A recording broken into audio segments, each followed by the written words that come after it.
سلمان یہ بتائیں، یہ تو لگ رہا ہے understanding before even it came down in writing, یہ تو لگتا ہے ہوا میں اڑ گئی ہے. آج نہ آپ کی لسٹ پوری ہوئی.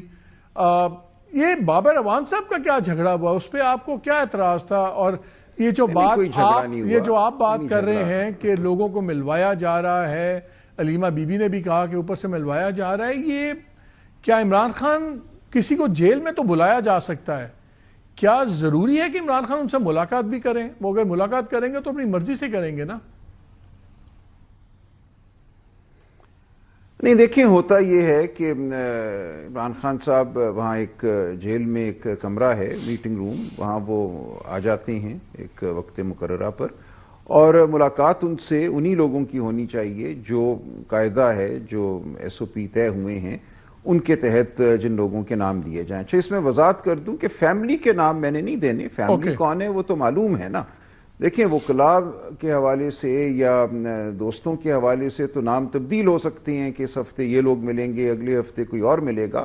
فیملی تو وہی ہے جو 3 بہنیں ہیں، ان کے کزن ہیں یا بشرا بی بی کی بیٹیاں ہیں، اس میں تو کوئی تبدیلی نہیں. وہ کون دیتا ہے نام؟ ہفتے انہی لوگوں نے وہ عمران کوئی خان نام نہیں دیتا. اس میں تو نام نہیں دینے. نہیں، اس میں کسی نے نام نہیں دینا. 3 بہنوں کا نام تو ہر ہفتے نہیں دینا انہوں نے نا. وہ تو پتہ ہے جیل حکام کو کہ ان کی 3 بہنیں کون ہیں، بشرا بی بی کی 2 بیٹیاں کون ہیں. یہ تو فکسڈ نام ہیں جو کسی نے نہیں دینے. اور پچھلے 2 سال سے جب سے خان صاحب جیل میں ہیں، ان کی ملاقاتیں تو جو فیملی میٹنگ کا دن ہے اس دن کرائی جاتی ہیں. بیچ میں ہوا ہے ایک آدھ دفعہ، پہلے بھی علیمہ بی بی کی ملاقات نہیں کرائی گئی، آج پھر نہیں کرائی گئی، کوئی وجہ نہیں بتائی گئی. تو علیمہ بی بی کے حوالے سے یا دیگر بہنوں کے حوالے سے کسی نے کوئی نام نہیں دینا تھا. یہ انڈرسٹوڈ ہے خان صاحب کی فیملی کون ہے، یہ تو دیا گیا ہے. شروع میں ہی خان صاحب نے جو نام دے دیے تھے دے دیے، وہ قائم ہے نام اسی طرح. تو اس کا کوئی تعلق نہیں ہے میرے ساتھ جہاں تک فیملی میٹنگز کا تعلق ہے. جہاں تک وکلاء کا اور دیگر دوستوں کا تعلق ہے، وہ خان صاحب نے خود ایک ایس او پی، ایک لائحہ عمل طے کیا ہے جس میں انہوں نے کہا ہے کہ میں اور یا بیرسٹر گوہر یا انتظار پنجوتا صاحب ہم نام دیں گے اور صرف انہی ناموں کو اندر آنے دیا جائے، انہی سے وہ ملاقات کریں گے. اس میں بھی ظاہر ہے ہم خان صاحب سے مشاورت کر لیتے ہیں، ایک میٹنگ میں اگلی میٹنگ کی مشاورت کر لیتے ہیں کہ اب آپ کس سے ملنا چاہیں گے. تو وہ بھی فیصلہ خان صاحب ہی کا ہوتا ہے کہ اگلی جو ملاقات کا جو دن ہے اگلا، اس میں وہ کس سے ملیں گے.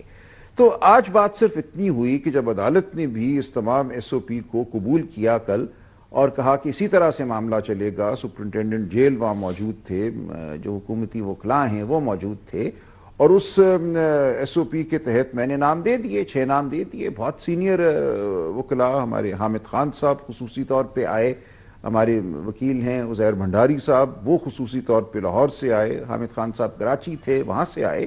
تو یہ جیل حکام کیسے کر سکتے ہیں کہ ان دونوں کو نہ بھیجیں، کیونکہ جو 6 نام دیے گئے تھے ان میں یہ 2 نام شامل تھے. ان دونوں کو انہوں نے خارج کیا اور اپنی مرضی سے ایک 5واں نام انہوں نے ڈال دیا جو بابر اعوان صاحب والا تھا. میں بہت عزت کرتا ہوں بابر اعوان صاحب کی، وہ بہت مفید گفتگو کرتے ہیں جب بھی وہ آتے ہیں. ان کے لیے ہم نے اگلا ہفتہ تجویز کیا ہوا تھا کہ اگلے ٹیوزڈے ان کا نام دیں گے. تو آج ان کے آنے پہ یہ گفتگو ضرور کی میں نے جیل حکام سے کہ آپ یہ قاعدے کی خلاف ورزی کر رہے ہیں. جو نام میں نے دیے تھے اتنے سینئر لوگوں کو بٹھا کر یہاں جو باہر سے آئے تھے، اب ان کو آپ کہہ رہے ہیں کہ نہیں جاؤ گے، اور ایک نام جو نہیں دیا اس کو آپ بھیج رہے ہیں. تو یہ حد تک تھی ایک سینئر آدمی کی، سینیٹر حامد خان کی یا عزیر بھنڈاری کی. تو اس حوالے سے گفتگو ہوئی کہ یہ آپ نے کیسے فیصلہ کیا کہ یہ 2 نہیں جائیں گے اور فلاں صاحب جائیں گے. تو یہ گفتگو تھی، اس میں کوئی تو بابر اعوان صاحب پہ صرف آج کی ملاقات پہ آپ کا اعتراض ہے، اگلے ہفتے کی ملاقات پہ آپ کا اعتراض نہیں ہے؟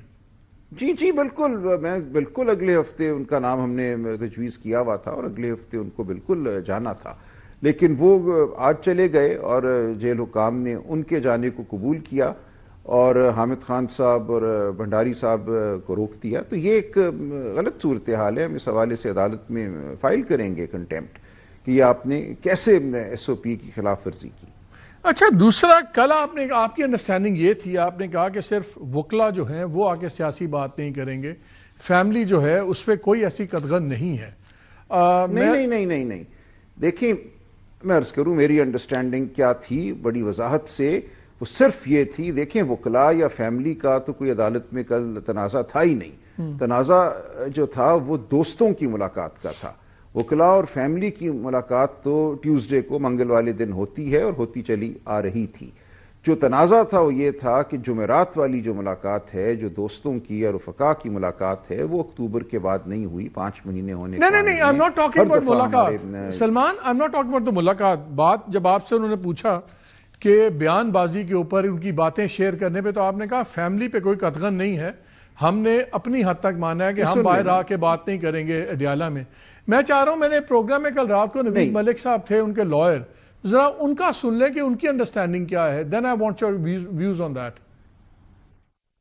یہ جو سیاسی گفتگو کی بات نہ کر کے, باہر نہ کر کے آ کے کرنے کا, اس کا اطلاق صرف وکلا پہ ہے کہ ان کے فیملی ممبرز پہ بھی ہے؟ سر سب پہ ہے, سب پہ ہے, کوئی اسپیسیفک نہیں. اور یہ صرف, اور ملک صاحب یہ اطلاق صرف اڈیالہ جیل کی پریمیسز کی حد تک ہے کہ باہر یہ اسلام آباد میں آگے جو مرضی بات کریں کہ ہاں جی انہوں نے یہ کہا تھا سیاسی یہ وہ؟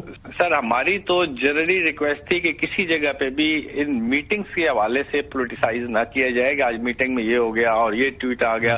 آپ کی انڈرسٹینڈنگ یہ ہے کہ آپ لوگ یہ کہہ رہے ہیں کہ عدالت ٹوٹل بین کرے کہ یہ لوگ وہ سیاسی گفتگو کے بارے میں نہ ٹویٹ کر سکیں, نہ پریس کانفرنس کریں, نہ شوز میں ڈسکس کریں. As per Pakistan prisoner rule 1978 اور ایز پر سپریم کورٹ کی جو ججمنٹ ہے ذوالفقار احمد بھٹا, اس ججمنٹ کی روشنی میں ہماری ریکویسٹ ہے کہ صرف ہماری ریکویسٹ.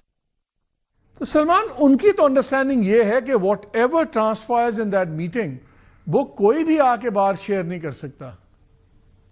تو یہ تو پھر بالکل یہ نہیں کہا انہوں نے. دیکھیں نہیں عرض سن لیں میری, یہ کہا ہی نہیں نوید صاحب نے جو آپ نے چلایا ہے. اگرچہ جو انہوں نے کہا ہے وہ غلط ہے, لیکن اس سے قطع نظر جو انہوں نے کہا ہے وہ یہ نہیں کہا.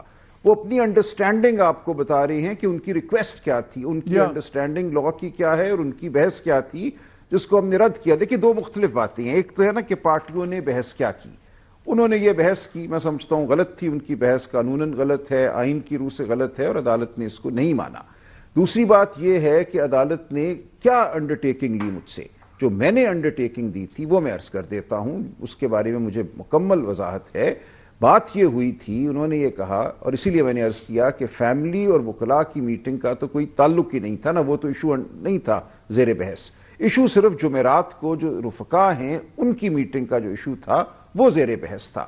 اس حوالے سے سپرنٹینڈنٹ صاحب یا ان کے وکلاء نے یہ کہا کہ اگر یہ رفقا آئیں گے, یہ سیاسی لوگ بھی ہیں, تو ان کی یہاں پریس کانفرنس کرنے سے لا اینڈ آرڈر سچویشن پیدا ہو سکتی ہے, لہٰذا یہ یہاں اڈیالہ جیل کے باہر پریس ٹاک نہ کریں کیونکہ ہمیں لا اینڈ آرڈر کا یہاں خدشہ ہے.